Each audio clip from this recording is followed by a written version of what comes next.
NewsX. Well, let's take a look at some of the top stories.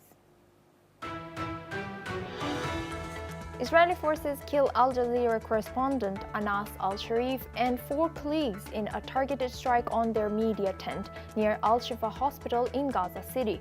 Israel claims al-Sharif was a Hamas cell leader, while rights groups say he was targeted for his frontline reporting.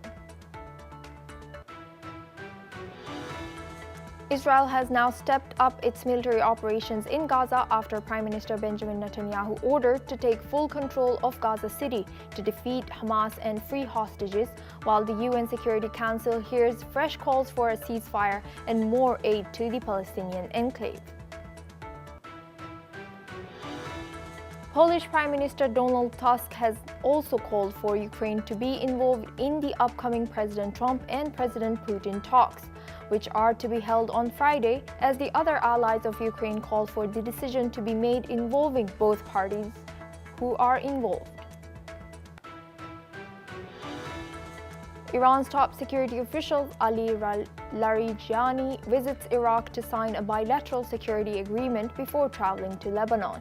Amid tensions over Beirut's plan to disarm Hezbollah, Tehran calls the move unacceptable interference while stressing support for Lebanon's unity and independence.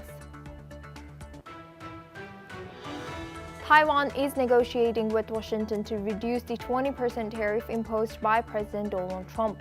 Vice Premier Cheng Li-Chiyun says he adds that talks are ongoing and Parliament will be updated on progress. North Korea calls upcoming South Korea-US military exercises a direct military provocation and warns of counteraction. Defense Minister No Kwang-chol says the drills pose a real and dangerous threat, despite recent signs of easing tensions. South Korea and Vietnam pledged stronger economic and strategic ties during a summit in Seoul, as President Lee Jae-myung hosts Vietnamese leader to Lam. Talks focus on expanding trade and investment amid global market challenges.